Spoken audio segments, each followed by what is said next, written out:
ఓం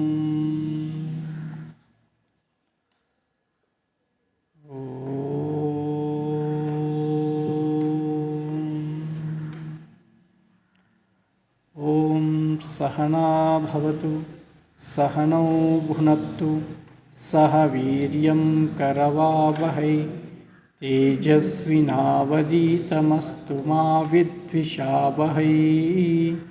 ఓం శాంతి శాంతి శాంతి. నమస్తత్వవిధానంద గురుపాదాంబుజన్మనే సవిలాసమహామోహ గ్రాహగ్రాసైకకర్మణే. ఓం ఆత్మస్వరూప పందుగనాహ. మనము భజగోవిందంలోని కొన్ని శ్లోకాలను విచారణ చేస్తూ ఉన్నాము.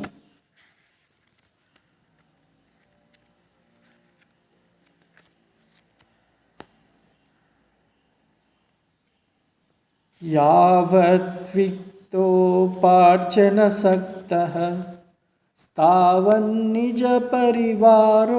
రక్తః పశ్యజ్జీవతి జర్జరదేహే వార్తాంకోऽపి న పృచ్ఛతి గేహే. యావత్ విక్తో పార్జనసక్తః తావన్నిజపరివారో రక్తః. మనం నిన్న చూసాం ఈ జీవితము ఎలా ఉంటుంది, తామరాకు మీద నీటి బుడగ వంటిది అని నిన్న చూసాం. అయితే ఇప్పుడు ఈ శ్లోకంలో ఆచార్యులు వారు ఏం చెప్తున్నారంటే, ఈ అనుభవం మనందరికీ ఉంటుంది. అందరికి కూడా ఈ అనుభవం చెప్పాల్సిన పని లేదు, చాలా అనుభవంగానే ఉంటుంది. మన దగ్గర ఎంతవరకు అయితే డబ్బు ఉంటుందో, మనం ఎంతవరకైతే సంపాదించి పెట్టగలమో అంతవరకు కూడా మన చుట్టూ ఉంటారు అందరూ. కుటుంబ సభ్యులు కానీ, బంధువులు కానీ, మిత్రులు కానీ అందరూ కూడా మన చుట్టూ ఉంటారు. ఎందుకంటే మన చేతిలో బాగా డబ్బు ఉంది, బాగా సంపాదిస్తున్నాము. ఒక్కసారి మనం డబ్బు సంపాదించడం ఆపేసాం, రిటైర్డ్ అయిపోయాం. దేహము ఇది వయసు వచ్చేసింది. దేహం వయసు వచ్చినప్పుడు సహజంగా ఏదో 1-2 రోగాలు ఉంటాయి. అప్పుడు మన చుట్టూ ఎవరైనా ఉంటారా? ఎవరు ఉండరు. అసలు ఉన్నామో లేదో అని కూడా పలకరించరు. వార్తాం కోపిన పృచ్ఛతి గేహే. ఉన్నావా లేవా? సో మనము సత్యం అనుకుంటున్నటువంటి సంబంధాలన్నీ కూడా అప్పుడు ఏమయ్యాయి? ఇంతవరకు మనతో ఉన్నటువంటి సంబంధాలు ఒక్కసారి మనకు ఏదో జబ్బు చేస్తే మన దగ్గరికి రాని వాళ్ళు, ఈ సంబంధాలన్నీ ఏమవుతాయండి? ఇవి సత్యం అనుకుంటూ బతికాం మనం ఇన్నాళ్ళు. ఇన్ని రోజులు ఇవన్నీ సత్యము, నా మిత్రుడు సత్యము, నా బంధువు సత్యము, నా కుటుంబ సభ్యులు సత్యం. ఇలా ఇన్ని రోజులు నేను ఇవన్నీ నాతోనే ఉంటాయి అనుకుంటే, ఒక్కసారి నేను మంచాన పడినప్పుడు నన్ను ఎలా ఉన్నావో అని పలకరించేవాళ్ళు లేరు.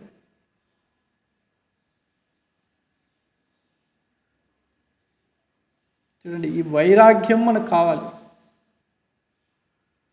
వైరాగ్యం లేనిదే మనం ఆత్మజ్ఞానం తెలుసుకోవడం సాధ్యం కాదు. మనం విషయాల పట్ల వైరాగ్యంగా ఉంటేనే లోపల ఉన్నటువంటి పరమాత్మ మనకు తెలుస్తాడు. ఈ అనుభవం మనందరికీ ఉండే ఉంటుంది. మీరు ఎప్పుడైనా లాటరీ కొట్టారనుకోండి, బాగా ఎక్కువ డబ్బు మీ చేతిలో ఉన్నప్పుడు అందరూ వస్తారు దగ్గరికి. ఆ డబ్బు అయిపోగానే ఎవరు పలకరించరు. ఉన్నావా లేవా అని కూడా ఎవరు అడగరు. సో ఇటువంటి సంబంధాలను మనము సత్యం అనుకుంటున్నాం. డబ్బు ఉంటే వస్తారు, డబ్బు లేకుంటే వెళ్ళిపోతారు. ఇటువంటి సంబంధాలను వీళ్ళు నాకేదో చేస్తారు అని మనం అపేక్షిస్తూ ఉంటాం. నా కొడుకు నాకు ఇది చేయాలి, నా భార్య నాకు ఇది చేయాలి, నా భర్త నాకు ఇది చేయాలి, నా బంధువులు నాకు ఇది చేయాలి, నా మిత్రులు నాకు ఇది చేయాలి. ఇలాగా ఈ బంధాలన్నీ కూడా ఏం చేస్తాయండి? బంధిస్తాయి. ఏమి చేయవు, బంధిస్తాయి బంధాలన్నీ కూడా. సో ఈ బంధం నుంచి నేను బయటపడే ప్రయత్నం చేయాలి. ఎలా బయటపడాలి? ఎలా బయటపడాలంటే వాళ్ళకి కావాల్సింది ఏదో ఇచ్చేసి మనం వాళ్ళని డిస్టర్బ్ చేయొద్దండి, మీరు నన్ను డిస్టర్బ్ చేయొద్దండి, నేను మిమ్మల్ని డిస్టర్బ్ చేయను. బంధువులు ఉన్నారనుకోండి, చెప్పేసేయండి, మీరు పెళ్ళిళ్ళకి పేరెంటాలను నన్ను పిలవకండి, నేను రావట్లేదు, నాకు ఇప్పుడు కావాల్సింది పరమాత్మ, నా వయసు అయిపోయింది, ఇంతకాలం పెళ్ళిళ్ళు పేరెంటాలు తిరుగుతున్నాను, ఇప్పుడు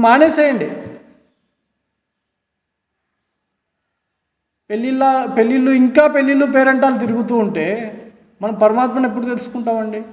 జీవితంలో ఎన్ని పెళ్ళిళ్ళకి వెళ్ళామో, ఎన్ని పేరెంటాలకు వెళ్ళామో. కట్ చేయాలి, ఎక్కడో చోట పులి స్టాప్ ఉండాలి. కామా పెట్టుకుంటూ పోతుంటే ఎన్ని కామాలు ఇలా వెళ్తూనే ఉంటాయి. ఒక్కసారి పులి స్టాప్ పెట్టామనుకోండి, సంసారం అటువైపు ఉంటుంది, మనం ఇటువైపు ఉంటాం.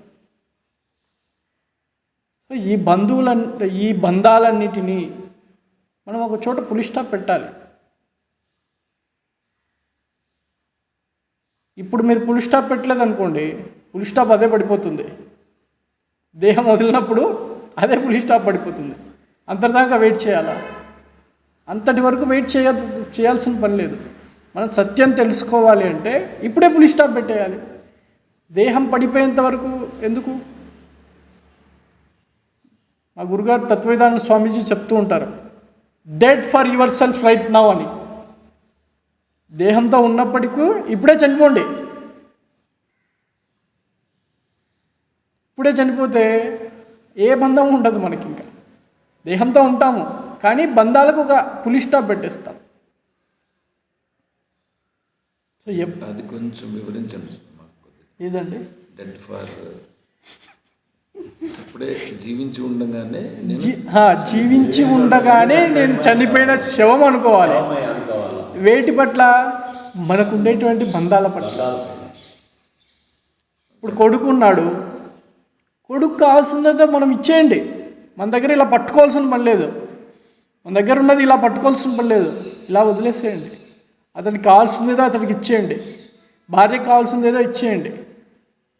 ఇచ్చేసి చెప్పేసేయండి, ఇంకా నాకు మీకు సంబంధం ఏదో నేను భోజనం చేస్తాను, మీరు 4 మాటలు మాట్లాడతారు, అంతేగాని నా నుంచి మీరు ఇంకేమీ అపేక్షించకండి. నేనేమీ చేయలేను, నాకు అయిపోయింది, నేను జ్ఞానం తెలుసుకోవాలి, నేను పరమార్థం తెలుసుకోవాలి, ఇంతవరకు నేను సమయాన్ని వృధా చేశాను అని ఒక మాట చెప్పేయండి వాళ్ళకి.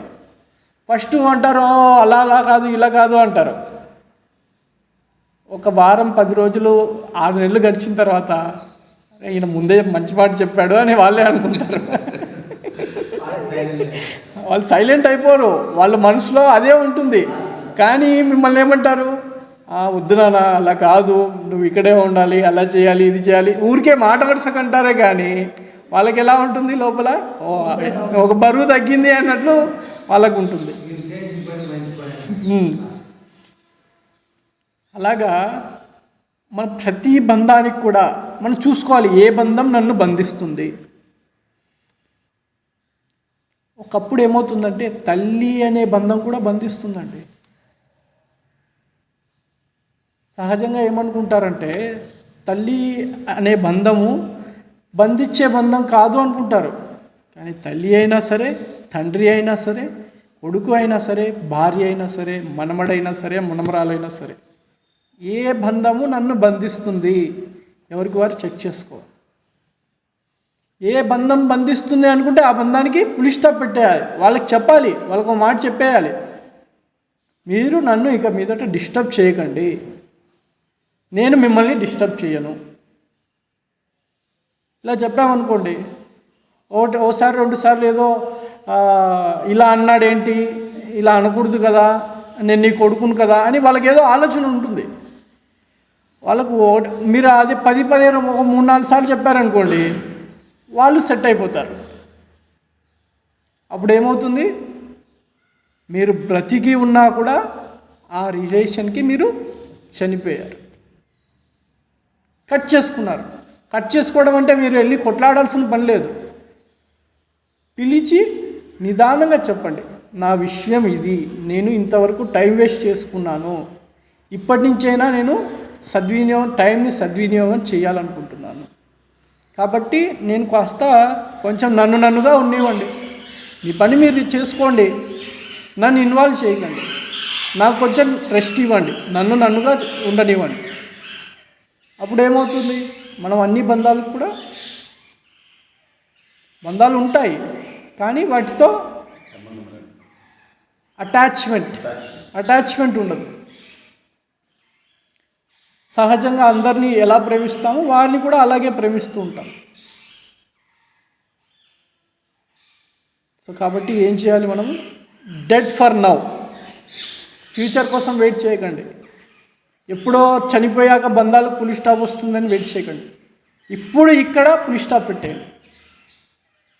సో మనం ఇంత బాగా ఆచార్యులు వారు చెప్తున్నారు మనకు, మన దగ్గర ఏదో ఒకటి ఉంటే అపేక్షించే మన బంధాలన్నీ వస్తాయి. డబ్బు కానీ ఇంకొకటి కానీ నార్మల్గా ఎవరైనా సరే మన దగ్గరికి ఏదో ఒకటి అపేక్షించే వస్తూ ఉంటారు. అంటే ఇప్పుడు నా అంతటి నేనే అనుకోవాలంటారు. మీరు అనుకోవాలి. అలా వీళ్ళందరూ కూడా నా దగ్గరికి ఏదో అపేక్షించే వస్తున్నారు. సో అటువంటి బంధం నాకు కావాలా. ఇప్పుడు యావద్విక్తో అది, ఇప్పుడు నా దగ్గర డబ్బు ఉంటే అందరు చేరుతున్నారు, డబ్బు లేకపోతే ఎవరు రావట్లేదు. అలాంటి డబ్బులు ఇవ్వనంటే కూడా చాలు, వెంటనే డబ్బులు ఇవ్వను అంటేనే ఇంకా కట్ ఆఫ్ అయిపోతుంది. అలాంటి బంధం నాకు ఎందుకండి, ఇంకా డబ్బులు ఇచ్చినంత కాలము నెత్తిని పెట్టుకుంటారు, డబ్బులు ఒకసారి ఇవ్వను అంటే కట్ ఆఫ్ అయిపోతుంది. అలాంటి బంధం నాకు కావాలా. కాబట్టి వీటన్నింటినీ ఇప్పుడు నేను తెలిసి నేనే విడిచిపెట్టాలి. మీరే విడిచిపెట్టాలి. అంటే విడిచిపెట్టాలంటే వాటికి కొద్దిగా వాళ్ళకి నిదానంగా చిన్నగా చెప్పి వాళ్ళ నుంచి నేను బయటపడాలి. అంతేగాని కొట్లాడుకొని చెప్పి కాదు, కొట్లాడటం కాదు. మాకు ఈరోజు స్వామి క్లాస్లో చెప్పాడు అని చెప్పి నా పేరు చెప్పకండి మళ్ళీ. నిదానంగా వాళ్ళకే చెప్పి, నైనా ఇది పరిస్థితి, నేను ఇంత సమయం టైం వేస్ట్ చేసుకున్నాను, ఇంకా మీరు చూసుకోండి, మీ సంసారం ఏదో మీరు చూసుకోండి, మీ పిల్లలు, మీ సంసారం. 60 సంవత్సరాలు అయితే మనం రిటైర్డ్ ఉద్యోగం అవ్వట్లేదు కదా, అలా అవ్వట్లేదు కదండి. అంటే నా అంతా నేను అనుకోవాలి కదా, అదే నేను ఇప్పుడు మనకి ఏం అవసరమైన దాన్ని తీసుకుని ఇదంతా ఇంత అవసరం లేదు, ఉద్యోగాలు అన్నింటిలోనూ రిటైర్మెంట్, దీంతో కూడా మనం చేసుకోవాలి. అది చేసుకున్నప్పుడు దాని మోచాన్ని గురించి తెలుసుకొని దాని గురించి తపన అనేది మనిషిలో రావాలి. ఆ తపన వచ్చినప్పుడు ఆ స్థితికి పోతాం. ఆ తపన లేదంటే ఎక్కడేసి కూడా అక్కడే ఇంకా మనం దిగజారిపోతాం. ఎందుకంటే ఎప్పుడు పోతామో తెలుసా, ఎప్పుడు పోతామో తెలియదు. కాబట్టి పోయినామని అనుకోండి, పోతే మళ్ళా మనము అట్లా పడిపోవడమే. అందుకని మనంతట మనమే ఫుల్ స్టాప్ పెట్టాలి. రండి, సాయంకాలం పూట కూడా అందరూ రండి. మీరు కూడా రండమ్మ గారు, కొద్దిగా వచ్చి వింటూ ఉండండి, కొద్దిగా అర్థమవుతూ వస్తుంది. ఎందుకంటే జ్ఞానం వచ్చినది మనిషికి, జీవ జంతువులకి దానికి, ఇది వచ్చినది మోచాన్ని పొందేది. ఇదే అసలైన జీవితం అనుకుంటే పని. కాబట్టి మనం ఏం చేయాలి, బంధాలను సాధ్యమైనంత వరకు, వ్యవహారం అంతా ఉంటుంది, బంధం లేకపోతే ఇప్పుడు వాళ్ళు మనకు భోజనం పెట్టరు, అలాంటిది కాదు. సైకలాజికల్, మన మనస్సులో నుంచి తీసేయాలి.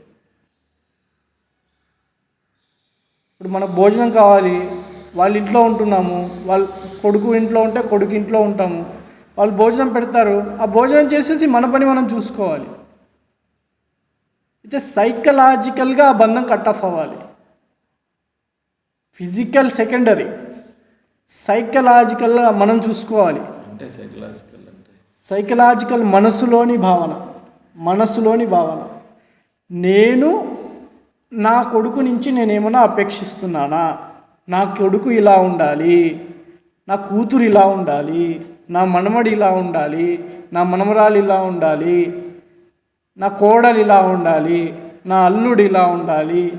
ఇది నేను పెట్టుకున్నానా? ఫస్ట్ నేను చూసుకోవాలి. ఉంటే వాటిని కొద్దిగా అది తగ్గించుకోవాలి, అది లేకుండా చేయాలి. దండం పెట్టి దూరం పెట్టాలి. వాళ్ళు ఎలా ఉంటే మనకేమండి? వాళ్ళ జీవితం వాళ్ళు గడుపుతున్నారు. నేను చెప్పినట్లు నేను ఆదేశిస్తే వాళ్ళు నడవాలి అని అనుకోవడము అది మనకు బంధం అంతే. వాళ్ళు ఎప్పుడు మన మాట వినరు, విన్నట్లు నటిస్తారు అంతే. మీరు చెప్పారనుకోండి, సరే అని మీ ముందు నటిస్తారు, బయటికి వెళ్ళి వాళ్ళ పని వాళ్ళు చేసుకుంటారు. మనం చెప్పినట్లే ఎప్పుడు ఉండరు, ఎవ్వరూ ఉండరు. మన మనసే ఉండట్లేదండి, ఇంకా బయట వాళ్ళు ఉంటారా? మనం చెప్పినట్లు మన మనసు ఉండట్లేదు, ఇంకా బయట ఒక వ్యక్తి ఉండాలంటే ఎలా ఉంటారు? ఎక్కువ ప్రేమ ఏ వస్తువు పైన పెట్టుకుని ఆ వస్తువు మనకి దక్కేది, అది ఎప్పుడున్నా దూలైపోయింది. ఎక్కువ ప్రేమ భగవంతుని మీద పెట్టుకుంటే అది ఉంటే శాశ్వతం. అవును. మించి అన్నీ అశాశ్వతమని మంచి గుర్తుంది. సో ఆ విధంగా మన మనస్సులో బంధాన్ని ఫస్ట్ కట్ చేయాలి. ఎప్పుడైతే మన మనస్సులో బంధం కట్ అయిపోతుందో మనకు ఉండేది ఒక బంధం మిగులుతుంది. అదేంటి? పరమాత్మ. ఆ బంధం ఉంటే చాలు, మిగతా బంధం ఏం అవసరం లేదు. ఆ పరమాత్ముడు మనతో ఉంటే ఇంకెవరు కావాలండి? మనకు ఎవరైనా కావాలా? ఎవరు అవసరం లేదు. మాకు అన్నం దొరకలేదు మళ్ళీ అట్లా. వీళ్ళందరినీ ఒకవేళ మనసులో నుంచి తీసేస్తే నాకు అన్నం పెట్టే దేవుడు మళ్ళీ అన్నం పెడతారు, ఫిజికల్గా పెడతారండి. ఇప్పుడు ఇంట్లో ఉంటే ఇంట్లో ఉంటే కొడుకు పెడతాడు. నేను లోపల తీసానే కానీ బయట తీయలేదు కదా, మనసులో తీశాను. అంటే మనసులో తీసినాను అంటే అదే ఇప్పుడు వడవేలు పట్టకుండా నన్ను కొట్టి తరిమేస్తే ఇప్పుడు ఎట్లా? కొట్టి తరిమేరండి, వాళ్ళకి చెప్పాలి నిదానంగా. నేను ఆ పరిస్థితి ఇది, ఇంతకాలం ఇదే సంసారంలో ఉన్నాను, నీకేది కావాలో నేను మీ దగ్గర ఉన్నది ఏదో 4 రూపాయలు వాళ్ళకి ఇచ్చేయండి, ఏదో నాయన ఈ 4 రూపాయలు పెట్టుకో, నా జీవనం నేను ఇలా గడపాలనుకుంటున్నాను అని చెప్పండి. అప్పుడు ఏ కొడుకైనా కొడతాడా? ఒకవేళ అట్లా కొడితే మన కర్మాన్ని పట్టుకుంటాం. ఏదో చేసిన మా పాత్ర మీద కూడా తగ్గుతూ ఉన్నట్ట మీరు బాకీ తడవాలి, బాకీ చేసి మనం తగ్గుతాం గుర్తించి బాగుంటుంది. నా దగ్గర డబ్బులు ఉంటే ఏదో 4 రాళ్ళు ఉంటే కొద్దిగా బాగుంటుందని కదా నేను అనుకుంటాను. ఇప్పుడు ఇంత సృష్టిలో తగ్గుతాడంటే దానికి కారణం ఉంది కదా, కారణం శరీరం ముందేం తెలియదు, దాని గురించి వస్తూ ఉంది. ఇది అన్మ్యూట్ చేయాలంటే ఎలాగండి? అన్మ్యూట్ చేయాలంటే ఎలాగా? అక్కడే దాన్ని ఏది ఉంటే ఎవరు మాట్లాడుతున్నారో వాళ్ళని సెలెక్ట్ చేసుకుంటే అక్కడే దాన్ని క్లిక్ చేయండి.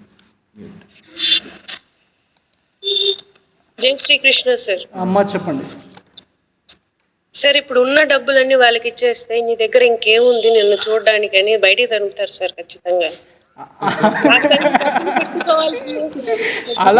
అలా కాకుండా మీ బ్యాంక్ అకౌంట్లో పెట్టుకోండి, మీరు వీలు రాయండి మీ తర్వాత అన్నట్లు. మనము వాళ్ళని కట్ చేసుకుంటున్నాం అన్నప్పుడు ఇంకా మేమెందుకు మిమ్మల్ని, మీరు దూరంగా వెళ్ళిపోవాలనుకున్నప్పుడు వెళ్ళిపోండి, ఇంకా మళ్ళీ ఎందుకున్నారు ఇక్కడ అదే మాట వస్తుంది సార్ ఖచ్చితంగా. అంటే ఫిజికల్గా కట్ చేయాల్సిన పని లేదమ్మా, మీరు వారితో ఉంటూ మీ మనసులో కట్ చేయండి. మీరు వాళ్ళకి ఒక మాట చెప్పండి, నేను ఇలాగా ఇంకా ఇంతవరకు నేను ఇలా చేస్తున్నాను, ఇప్పుడు నేను కొంచెం నన్నుగా ఉండనివ్వండి, నన్ను ఎక్కువ ఇన్వాల్వ్ చేయకండి, మీ పనులేదో మీరు చేస్తూ ఉండండి, నన్ను ఏదైనా సలహా కావాలంటే నేను చెప్తాను, ఎవరు అడగరు. మన సలహా ఎవరు అడుగుతారండి? సరే సార్.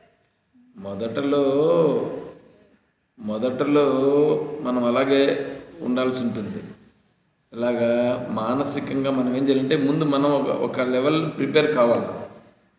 మనసులో నేను వీళ్ళందరి నుంచి దూరంగా ఉండాలి అనేది ముందు మనం ప్రిపేర్ కావాలి. మన మనసులో వీళ్ళందరికంటే వీళ్ళందరితో ఉన్నప్పుడు నేనేమైనా ఆనందంగా ఉండగలుగుతానా అనేది చూసుకోవాలి. వీళ్ళందరి నుంచి నేను బయట ఉండి నేను ఒకటే ఉండగలగడం అనేటువంటిది కావాలి. దాన్ని కూడా నేను ఇప్పుడు ఇక్కడే అంటే ఇక్కడ ఉన్నట్లే దానిని మనం అభ్యాసం చేసుకోవాలి. ఇప్పుడు భార్య పిల్లలు బంధువులతో ఉన్నప్పుడే కొద్దిగా అభ్యాసం చేసుకోవాలి. చేసుకున్న తర్వాత ఏం చేయాలంటే ఇంకా మనం ఒక డిసైడ్మెంట్కి వచ్చేయాలి. ఏమని మొదటలో మానసికంగా ఒక స్థాయికి వస్తాం. మానసికంగా అంటారు కరెక్టే, డబ్బులు నీ డబ్బులు నీ దగ్గర పెట్టుకున్నావు కదా, ఓ నీ పాటికి నువ్వు బతుకుపో అని అంటారు. అది సహజంగా ఎవరైనా అన్నమాట. అన్నప్పుడు ఏం చేయాలంటే మనం ఒక స్థాయిలో మనం ఒక మానసికంగా పరిపక్వత మనం తెచ్చుకోవాలి. అంటే వీళ్ళతో ఎలా ఉండాలి, వీళ్ళ పరిస్థితి ఏంటి, వీడు నన్ను ఏమన్నా చూస్తాడా చూడ్డా, నన్ను వీడు చూసినాడా భగవంతుడు చూసినాడా, ఒకవేళ వీడు చూస్తే కూడా వీడికి ఆ బుద్ధి పుట్టించింది భగవంతుడు కదా, వీడు లేకపోయినా కూడా ఇప్పుడు కొంతమందికి కొడుకులే లేరు, కొడుకులే లేకుండా ఉంటారు. అట్లాంటి వాళ్ళు బ్రతకడం లేదా, వాళ్ళు బాగా ఉండటం లేదా, వాళ్ళందరినీ కాపాడుతూ ఉంటుంది ఈశ్వరుడు కాదా? ఇప్పుడు నేను కూడా ఇంతవరకు నేను బ్రతికి ఉన్నానంటే ఇంతవరకు నన్ను కాపాడింది ఈ కొడుకులు కాపాడినారా, ఈ కోడళ్ళు ఏమన్నా పెట్టినారా అంటే నాకు చూసింది అంతా కూడా ఎవరు? ఈశ్వరుడు చూసినాడు.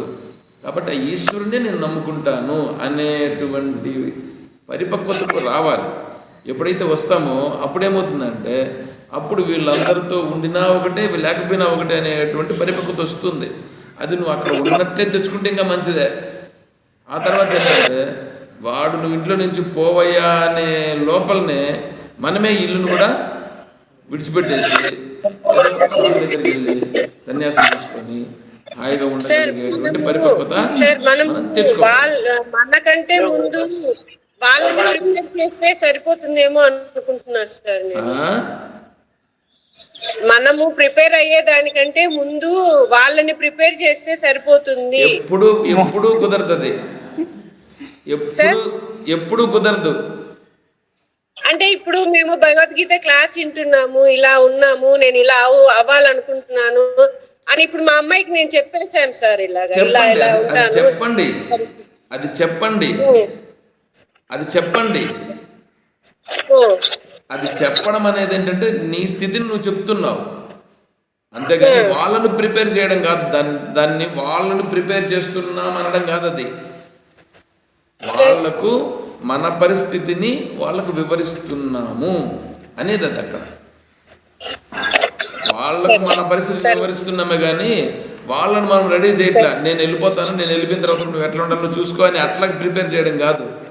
నాయనా నా పరిస్థితి ఇది, నేను ఇట్లా వెళ్తున్నా కాబట్టి నన్ను కొంచెం దూరంగా ఇచ్చిపెట్టండి, నా నెత్తిని వేరే పెట్టకండి, మీరేదో మీరు చేసుకుని చేసుకోండి అని మనం విడిచిపెట్టాలి.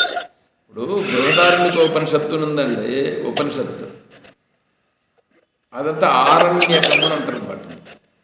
ఆరణ్యకం అని అంటే ఇంట్లో కూర్చోనో లేదా ఇంకెక్కడన్నా ఒక ఊర్లో కూర్చోనో మాట్లాడుకునేది కాదు మాటలు అవి. బృహదారణ్యకోపనిషత్తును నువ్వు ఒకవేళ విచారణ చేయాలంటే ఏం చేయాలంటే అరణ్యంలోకి పోవాలి. అరణ్యంలోకి పోవాలంటే ఏంటి? ఆశ్రమాలు అరణ్యాల్లో ఉండేటివి ముందు. అరణ్యాల్లో ఉంటాయి కాబట్టి ఆ అడవిలోకి పోతే అక్కడ ఉంటారు గురువులు. ఆ గురువు దగ్గరికి వెళ్ళాలి అంటే నువ్వు అరణ్యంలోకి పోవాలి, అడవిలోకి పోవాలి. అడవిలోకి పోవడం అంటే ఇప్పుడు ఏం చేయాలి? ఇల్లు వదిలేసి నువ్వు అటుకు పోవాలి. ఇల్లు వదిలేసి అటుకు పోతే అప్పుడు అక్కడ కూర్చోవాలి. అక్కడ కూర్చోవాలంటే కూడా అప్పుడు కూడా మళ్ళీ ఏం చేస్తారు తెలిసిన? నీకు ముండకం చేస్తారు. ముండకం అంటే గుండు కొడతారు. గుండు కొట్టడం అంటే నీవు ఉండేటివన్నీ ఆడిసిపెట్టేసి రానైనా ఆడిసిపెట్టేసే ఆశ్రమానికి ముందర నువ్వు ఇసిపెట్టేసి ఇటుకు వస్తే అప్పుడు మేము చెప్పేది నీకు ఏమన్నా కొద్దిగా పడుతుంది. అంతేగాని ఊరికే నువ్వు వచ్చేస్తే ఇక్కడ మేము చెప్తే నీకేం ఎక్కేది కాదు బుర్రకి అని చెప్పి, అందుకని ఆరణ్యకంలో వాళ్ళు నీకు ముండకం చేసి నీకు ఒక డ్రెస్నిచ్చి కూర్చోబెడతారు. అంటే నీ మనస్సుకి ఆ భావాలు కలిగేదానికి ఆ పని చేస్తారు. అర్థమవుతుంది? అందుకని ఆరణ్యకము అని వాటికి పేర్లు. ఉపనిషత్తులో ఆరణ్యకం అని ఉంది. మనం ఏం చేస్తున్నామంటే ఆ స్థితికి రెడీ అయ్యేదానికోసం గాను మనం ప్రయత్నం చేయాలి. అట్లా ఉపనిషత్తులను అక్కడ విచారణ చేయాలి, అప్పుడే మనకు పడుతుంది మన మనస్సుకి. దానికోసం ఇక్కడ ఏం చేస్తున్నామంటే దానికి ప్రిపేర్ అవుతున్నాం. ఇక్కడ ప్రిపేర్ కావడం అంటే దానికి రెడీ కావాలి. ఇప్పుడు ఇక్కడ దానికి యోగ్యతగా సంపాదించుకోవాలి.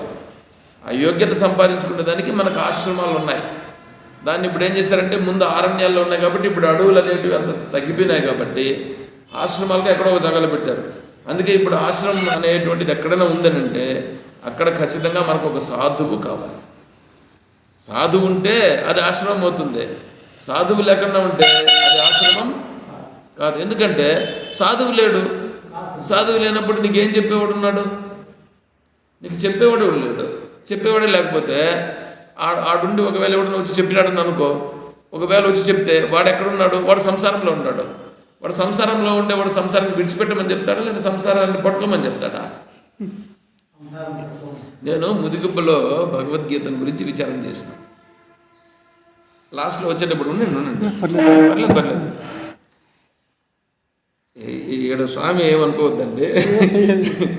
ముదిగుబ్బలో ఇట్లా విచారణ చేసిన తర్వాత మళ్ళీ లాస్ట్లో వస్తుంటే రైల్వే స్టేషన్కి వచ్చినాం.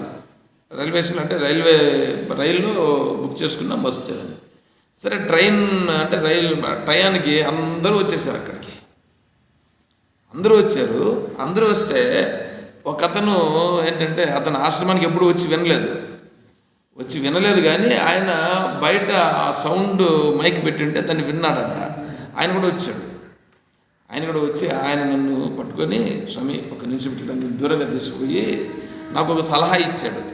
ఏమంటే మీ భార్యను మీ కూతుర్ని విడిచిపెట్టద్దండి, విడిచిపెడితే వాళ్ళు చాలా ఇబ్బంది పడిపోతారు, మీరు కూడా ఇబ్బంది పడిపోతారు, వాళ్ళని విడిచిపెట్టద్దండి, వాళ్ళని విడిచిపెట్టగానే మీరు కావాల్సి చెప్పుకోండి అంట. ఆయన ఇచ్చిన సలహా నాకు. అతను ఏ స్థితిలో ఉన్నాడు? అతను సంసారంలో మునిగుండాడు. వాడు సంసారంలో మునిగుండేవాడు నాకేమైనా పెద్ద సలహా ఇచ్చేటువంటి వాడు చెప్పు.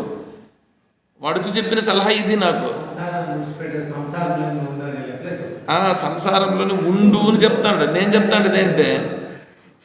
నేను చెప్తాంటే సంసారం పనికిరాంది, సంసారం నిన్ను బంధించింది, దాంట్లో నుంచి బయటపడే దానికోసం మనం ప్రయత్నం చేయాలని చెప్పాం. అందరూ వచ్చినటువంటి వాళ్ళు, ఆశ్రమానికి వచ్చేటువంటి వాళ్ళందరూ కూడా చాలా వాళ్ళు ఆ విషయాలను బాగా స్వీకరించి ఇది చేశారు వాళ్ళు. చూడండి, ఇతను ఒక్కడు మాత్రం నన్ను, అది కూడా వీళ్ళందరి ముందర చెప్తే వాళ్ళందరూ తిడతారని చెప్పి వాడు నన్ను దూరంగా తిరిగిపోయాడు. అప్పుడు చెప్పాను నేను, నీ భావాలు నీ దగ్గర పెట్టుకో, అవి నా మీద ప్రయోగించొద్దు. నీకు భగవద్గీత తెలీదు అంటే, లేదు స్వామి నేను వింటాను, నువ్వు విన్నావు, నీకు తెలీదు కాబట్టి నీ భావాలను నీ దగ్గర పెట్టుకో. ఆ భావము తప్పు, నీ భావం నీ దగ్గర పెట్టుకో, అది నా దగ్గరికి మాత్రం తీసుకురాదు. ఎందుకంటే దాంట్లో నిజమైన ఆనందం అనేటువంటిది రాదు, బంధం అది అని చెప్పేసి మళ్ళీ నేను వచ్చాను. కాబట్టి ఒకవేళ ఇక్కడ సంసారంలో ఉండేవాడు వచ్చి కూర్చొని చెప్పాడు అనుకో, వాడు సంసారం గురించి చెప్తాడు కానీ నువ్వు ఇట్లాగే ఉండాలా, అట్లా సంపాదించాలా, అది చేయాలా, అది చెప్తాడు కానీ వాడు ఇంక భగవంతుని గురించి ఏం చెప్తాడు? వాడికి ఉంటే కదా అసలు వాడి దగ్గర లేనే లేదు అది. అందుకని సాధువు ఉండాలి. సాధువు ఉంటే ఏం చేస్తాడు? శ్రీరామచంద్రుల వారు సీతమ్మ తల్లిపైన నిందపడింది.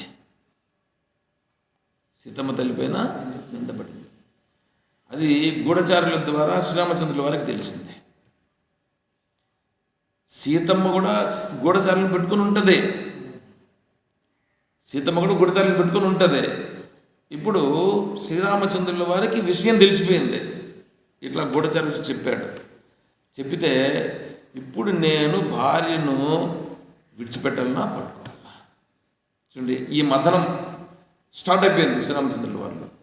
స్టార్ట్ అయిపోయి తను సీతమ్మ దగ్గరికి వెళ్ళడం అనేటువంటిది తగ్గించినాడు. వెళ్ళలా, మామూలుగా టైంకి వెళ్తాడు కదా, వెళ్ళలేదు. ఈయన ఎందుకు రాలేదు? సీతమ్మ కూడా తెలుస్తుంది కదా, ఎందుకు రాలేదు అనేటప్పటికీ ఎందుకు రాలేదనే విషయం వస్తుంది కదా. నాలో ఏమైనా తప్పు జరిగిందా, నేనేం చేశాను, వచ్చిందా? అర్థం కాదు ఆవిడికి. అర్థం కాకపోతే తను పెట్టుకున్నది గూఢచారులు, ఆ గూఢచారులను పురమాయించింది. ఏమి జరిగింది, శ్రీరామచంద్రుల వారికి ఈ 4 రోజులుగా ఏమేమి జరిగింది విషయం అంతా సేకరించు. గూఢచారులు కదా, గూఢచారులు బాగా గ్రహిస్తారు. వెళ్ళారు. రామచంద్రుల వారు ఎప్పుడెప్పుడు ఎక్కడెక్కడ ఏమేమి జరిగింది, ఎట్లెట్లా జరిగింది అనే విషయాలన్నీ కూలంకషంగా లాగినారు. లాగితే విషయం గ్రహించింది ఆవిడ. గ్రహించి వచ్చి సీతమ్మకు, అమ్మా జరిగిన విషయం ఇది, ఇందుకోసం మీ గురించి ఎవడో ఏమో అనుకున్నాడని చెప్పి రామచంద్రుల వారికి చెప్పారు అంటే సీతమ్మ తల్లి డెసిషన్కి వచ్చింది. ఏమని, నా గురించి ఇక్కడ ఇబ్బంది జరిగింది, అందుకే రామచంద్రుల వారు నా దగ్గరికి రావడం లేదు. చూడు, తను రెడీ అయిపోతుంది, తను ప్రిపేర్ అయిపోతా ఉంది. శ్రీరామచంద్రుల వారు కూడా ప్రిపేర్ అయిపోతున్నారు. ఇప్పుడు బాగా డైలామాలో పడిపోయినాడు. విడిచిపెట్టాలన్నా పట్టుకోవాలి, విడిచిపెట్టాలన్నా పట్టుకోవాలి, ధర్మం ఏంటి, ఎట్ల పరిస్థితి అని సందిగ్ధంలో. ఇప్పుడు ఏం చేశాడంటే వశిష్ఠ మహర్షి వారి దగ్గరికి వెళ్ళాడు, గురువు గారి దగ్గరికి. ఆ ఆశ్రమం ముందర నిలబడాడు. మామూలుగా వెళ్తారు, ముందర నిలబడితే విషయం చెప్పి పంపించినాడు. ఇట్లా రామచంద్రుల వారు వచ్చినారని చెప్పి శిష్యుల దగ్గర చెప్పి మామూలుగా అయితే నేరుగా వెళ్ళిపోతారు. చెప్పి పంపించినాడంటేనే వశిష్ఠ మహర్షికి అర్థమైపోయింది, ఈయనకు మనసులో పడిపోయింది. అందుకే ఆయన డైరెక్ట్గా రాలేదు. డైరెక్ట్గా వచ్చేసాడనంటే మనసులో ఏం లేదు కాబట్టి ఫ్రీగా వస్తారు. మనసులో ఏదో ఉంది, పడింది ఇప్పుడు అని చెప్పి, సరే వశిష్ఠ మహర్షుల వారు తన విశ్రాంతి చేసుకొని, ఎందుకంటే కొద్దిసేపు మాట్లాడాల్సి ఉంటుంది, అందుకని కొద్దిగా చూసుకొని వారిని రమ్మని చెప్పండి. వచ్చారు. వస్తే రామచంద్రుల వారు కూర్చొని విషయం ఇలా అని చెప్పలా. విషయం ఇలా అని చెప్పకుండా, స్వామి ఈ విధంగా పరిపాలనలో ఈ విధంగా అధర్మం అనేటువంటి విషయం ప్రస్తావన వచ్చింది. ఈ అధర్మం అనేటువంటి విషయంలో నేను ఎలా నిర్ణయం తీసుకోవాలి, ఏమిటా అధర్మము అనేటువంటి విషయం వస్తే, రాజ్య విషయాలా? రాజ్య విషయం గురించి కాదు, రాజ్యంలో అంతా బాగున్నారు, మరి ఇంకేంటి నువ్వు చేసిన అధర్మం ఏమిటి? వాళ్ళు చెప్పింది ఏంటంటే, నా జీవితంలో నాకు సంబంధించిన ఫ్యామిలీ విషయాలు అన్నాడు. అది అధర్మమైతే దాన్ని విడిచిపెట్టాను. అది ఎవరిని ఏంటి అనే విషయం కూడా అడగలు చూడండి వశిష్ఠ మహర్షులు. అది అధర్మమైతే విడిచిపెట్టాను. ఇప్పుడు నిందపడుతూ ఉంది కాబట్టి రామచంద్రుల వారు ఏం చేశారు, అప్పుడే డిసైడ్మెంట్ అయిపోయింది. ఇప్పుడు ఆ డిసైడ్మెంట్ కావాలంటే ఎవరు చెప్పారు? గురువు గారు చెప్పారు. అది ఏది ధర్మము ఏది అధర్మం అనేదానికి చెప్పేదానికి ఒక ఆయన ఉంటాడు. ఆయన చెప్పిన దాన్ని అక్కడ చేసేదానికి అవకాశం ఉంటుంది. మనం అట్లా కాకుండా బాగా సంసారాన్ని పట్టుకోండి అని పోయి అడిగినామని అనుకో, భర్త భార్య ఉంటారు. ఈ భర్త ఇద్దరితో పెట్టుకొని ఉంటాడు సంబంధం. భార్య వీడిని చూసి వాళ్ళు కూడా ఇప్పుడు రకరకాలుగా తయారైపోయినారు. ఇప్పుడు వీళ్ళిద్దరిది తెలిసి ఇద్దరు కొట్లాడుకుంటారు అనుకో, ఇప్పుడు మళ్ళీ వీళ్ళు పెద్ద మనుషుల దగ్గర పోయినారు అనుకో, వీళ్ళు ఏం చేస్తారు, ఆమెకు కొంచెం డబ్బులు ఇచ్చి నచ్చజెప్పడమో, లేదా ఈమె నుంచి వీళ్ళ బంధువుల నుంచి కొంచెం డబ్బులు ఇచ్చి నచ్చజెప్పి, ఇద్దరు కలిసి చేసుకోండిరా, ఉంటాయి తప్పులు జరుగుతాయిరా, తప్పులు జరుగుతాయి, కానీ ఇంక దీంట్లో అంతా నువ్వు అంత ఇది చేసేదానికి అవుతుందా? నువ్వు చేయలేదా తప్పు? కాబట్టి నువ్వేం చేయాలా, కలిసిపోవాలా. అవన్నీ ఇంక పైన పట్టించుకోవద్దు, ఇంతకుముందు జరిగినట్టు పట్టించుకోవద్దు అని ఇప్పుడు వీళ్ళిద్దరు ఏం చేస్తారు, వీళ్ళిద్దరిని మళ్ళా కలుపుతారు. ఎందుకు? ఆడుండే వాళ్ళు ఎవరు? ఆడుండే అనుభవస్తులు. దేనిపైన అనుభవస్తులు? కలిసి సంసారంలో అనుభవస్తులు. కాబట్టి సంసారంలో బాగుండాలనుకుంటున్నారు కాబట్టి వీళ్ళిద్దరినీ కలిపి నువ్వు మళ్ళా సంసారంలో పడి నాశనం అయిపో అని చెప్పి వాళ్ళిద్దరు కలుపుతారనమాట. కాబట్టి సంసారాలు కాదు ఉండాల్సింది, సంసారాల దగ్గరికి కాదు పోయి అడగాల్సిందే, సాధువుల దగ్గరికి పోయి అడగాలి.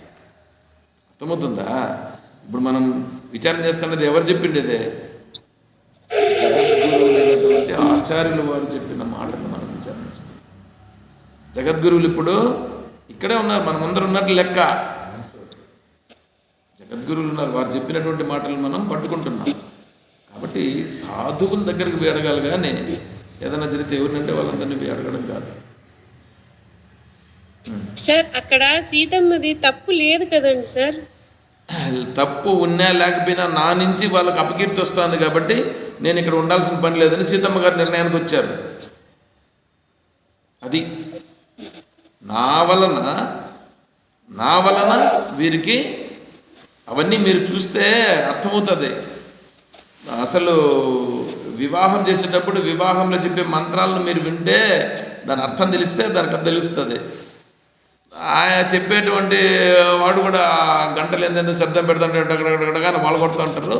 వీడు ఏంటంటే టగడగడగా 4 మాట్లాడుతున్నాడు. వాడు ఏమంటున్నాడు అది మనకు తెలుసు, మనం ఏమంటున్నామో వాడికి తెలుసు. మనం ఎప్పుడు బొట్టు కడదామని మైళ్ళు ఉంటారు. బొట్టు కట్టేది ఏంది ఆల్రెడీ ముందే కట్టుకొని ఉంటారు. వీళ్ళు ఊరికే నామకే వస్తే అక్కడ ఉంటారు. ఇప్పుడు అట్లాంటప్పుడు ఎట్లా తెలుస్తుంది? కాబట్టి వివాహంలో కూడా ఒక నియమము, ఒక పద్ధతి, కొన్ని సంస్కారాలు ఉంటాయి. స్త్రీకి ఎన్ని నియమాలు ఉన్నాయో పురుషునికి కూడా అన్ని నియమాలు ఉంటాయి. కాబట్టి పురుషుడు కొన్ని నియమాలు పాటించాలా, స్త్రీ కూడా కొన్ని నియమాలు పాటించాలి. ఇప్పుడు నేను ఒకటి అడుగుతాను, చెప్పండి. స్త్రీ పుట్టింటది, పుట్టినింట్లో ఉన్నప్పుడు ఆమెకు ఒక ఇంటి పేరు ఉంటుందిగా. అవును సార్. పెళ్ళయిన తర్వాత ఇంటి పేరు ఏమవుతుందండి? మారుతుంది. ఎందుకు మారాలా?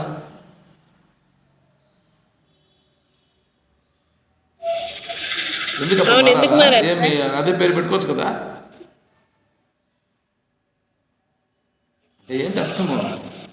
ఇప్పుడు ఈమెకు ఒకవేళ సరే ఆమె వాళ్ళ అమ్మగారింటికి పోయిందని అనుకో, మళ్ళా ఎన్నాళ్ళు ఉంటుంది? కొద్ది రోజులే సార్. ఇంకొక 4 రోజులు ఉండమ్మా అని అన్నారనుకో, వాళ్ళు ఏమంటది? నేను వెళ్ళాలి.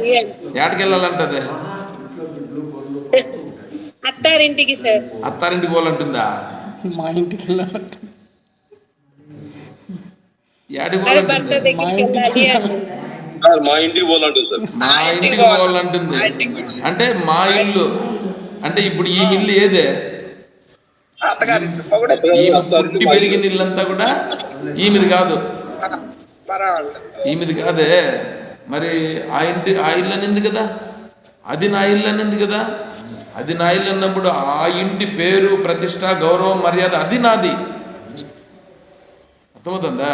అక్కడ ఉండేటువంటి దాన్ని అగౌరవం ఎక్కడ కలిగించకూడదు. నేను కీర్తి ప్రతిష్టలు దానికి భంగం కలిగించకూడదు. చూడండి ఎట్లా ఉంటుందో. ఆవిడ ఆ ఇంటికి సరిపోయేటువంటి ఇల్లాలు సీతమ్మ తల్లి. అందుకే సీతమ్మ తల్లి ఆదర్శప్రాయురాలు. సీతమ్మ తల్లిని మనం ఆదర్శంగా తీసుకోవాలి, శ్రీరామచంద్రుల వారిని ఆదర్శంగా తీసుకోవాలి. అర్థమవుతుందా? కాబట్టి ఒక ఫ్యామిలీ అన్నిన తర్వాత అక్కడ ఎట్లా ఉండాలా, ఎలా ఉండాలనేటువంటివన్నీ అక్కడ వచ్చేస్తాయి. మనం కూడా అట్లాగే ఇక్కడ ఏం చేయాలంటే, ఆశ్రమానికి వచ్చినామని అనుకోండి, ఆశ్రమానికి వచ్చిన తర్వాత మన బుద్ధులు కూడా మారాలి. మన బుద్ధులు ఏంటి? మనకు ముందున్నాయి చూడు, ముందేంటి ఉన్నాయి అవి. ఇప్పుడు ఆశ్రమానికి వచ్చిన తర్వాత అది ముందుండేటువంటి సంసారం, మనము ఆ ఇంటి దగ్గర ఉండేటువంటి పెళ్లి కూతురు, అది మన అమ్మగారి ఇల్లు. అది ఇప్పుడు ఆశ్రమము అత్తగారి ఇల్లు. ఇవన్నీ ఇట్లా అర్థాలు వస్తాయండి. చెప్తే మీరు ఏమనుకుంటారు ఏమో అని కొన్ని చెప్పట్లేదు. చెప్తాం నిదానంగా అన్నీ కూడా చెప్తా వస్తాం. దాన్ని చెప్పే టైం కూడా వస్తుంది. కాబట్టి ఏం చేయాలంటే ఆశ్రమము మీ అత్తగారి ఇల్లు. వీళ్ళు కొంతమంది చెప్తారు, ఇంకొక ఆయన చెప్తాడు ఆశ్రమం మీ అమ్మగారి ఇల్లు అనుకోండి నేను చెప్పినాడు ఒక ఆయన. అమ్మగారి ఇల్లు అనుకోవాలంట అంటే దీంట్లో జరిగేటివన్నీ ఏమైనా తప్పులు జరిగితే వాటన్నింటినీ ఇది చేయండి. నీకు ఆశ్రమంలో ఏం చేయాలో చెప్పే యోగ్యత నీకు లేదు. అవన్నీ వేరే విధానాలు వస్తాయి. వాళ్ళంతా వద్దు మనకి. పద్ధతులు అన్న తర్వాత పద్ధతులు 6:30 అనిన తర్వాత 6:30కు ప్రారంభం చేసేయాలంతే. అర్థమవుతుందా? 8 అన్నప్పుడు 8:15 మనం 8:15 వరకు పెట్టుకున్నాం. 8:15 టైం అయింది, నిలుపుతాం. సరేనా? సో ఈ ప్రకారంగా మనం ముందుకెళ్ళాలి. మీరు కొద్దిగా గుర్తు చేయండి. అంత అయిపోయింది కదా. సో ఈ విధంగా మనం ఏం చేయాలంటే సాధ్యమైనంత వరకు బంధాలతో బంధం పెట్టుకోకూడదు. బంధాలు మనల్ని బంధిస్తున్నాయా అది మనం చెక్ చేసుకోవాలి. ఏ బంధం మనల్ని బంధిస్తుందో ఆలోచించకండి, వెంటనే కట్ చేయండి. ఆలోచిస్తే మళ్ళీ ఏమవుతుంది, మనసు ఇంకో మాట చెప్తుంది, ఇది కట్ చేయాలా ఇప్పుడు, కట్ చేయకూడదేమోనే, కట్ చేస్తే ఇప్పుడు నాకేమైనా ఇది అవుతుందేమోనే, ఇలాంటి ఆలోచనలు వచ్చి మళ్ళీ మనసులోకి దూరుతాయి. మనకి ఎప్పుడు ఏ క్షణం అనిపిస్తే అప్పుడు కట్ చేయాలి. శృతి కూడా మనకి ఏమని చెప్పిందంటే, ఎప్పుడు వైరాగ్యం వస్తుందే అప్పుడే సన్యాసం తీసుకోమని చెప్పింది. నీకు ఇప్పుడు వైరాగ్యం వచ్చిందా, ఇప్పుడే వెళ్ళి సన్యాసం తీసుకో. ఏంటంటే అది యథరేవ విరజేత్ తదహరేవ ప్రవ్రజేత్. సో అలాగా మనకి ఎప్పుడు బంధం మనల్ని బంధిస్తుంది అనుకుంటే అప్పుడే కట్ చేసేయండి. కట్ చేయడం అంటే సున్నితంగా కట్ చేయండి. ఇలా గొడవపడి నేను కట్ చేస్తున్నాను అని చెప్పకండి. నా పరిస్థితి ఇది, నా మెంటాలిటీ ఇది, నేను ఇప్పుడు ఈ జీవితాన్ని నేను ఇలా సద్వినియోగం చేయాలనుకుంటున్నాను అని చెప్పి వాళ్ళకు నచ్చ చెప్తే వాళ్ళు వింటారు. వాళ్ళ మనసులో కూడా ఆల్రెడీ ఉంటుంది, కానీ మనం ఏమనుకుంటాం, మనం ఇలా చెప్తే వాళ్ళు ఏమన్నా అనుకుంటారేమో, ఏమీ అనుకోరు, మాకు ఒక బడ్డన్ తగ్గింది అనుకుంటారు. సో ఇలాగా మనము ఈ బంధాలన్నింటినీ కూడా సాధ్యమైనంత వరకు తగ్గించుకునే ప్రయత్నం చేయాలి. సో మిగతా మళ్ళీ మనం తర్వాత ఎప్పుడైనా మిగతా శ్లోకాలు కూడా మనం చూద్దాం. ఎప్పుడైనా చెప్పండి మరి, అది కూడా ఎప్పుడైనా అంటే నవంబర్లో మనం మిగతా శ్లోకాలు చూద్దాం. ఎప్పుడైనా నవంబర్లో మనం మిగతా స్వామివారు ఇప్పుడు ఇంకా రెస్ట్ క్లాసులకి రెస్ట్ ఇస్తున్నారు అని చెప్తున్నారు. సరే,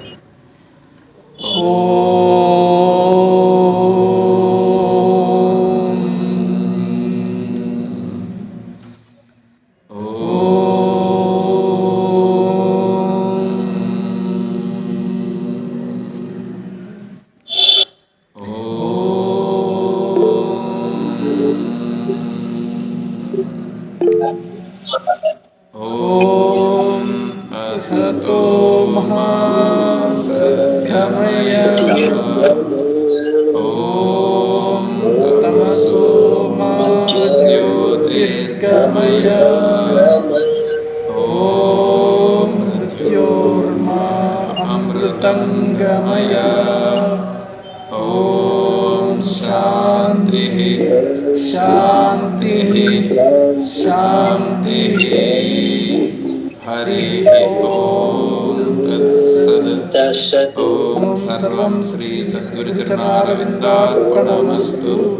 ॐ जय बोलो श्री कृष्ण परमात्मा की जय, बोलो गीता माता की जय, बोलो भक्त मंडली की हर नमः पार्वती पतये हर हर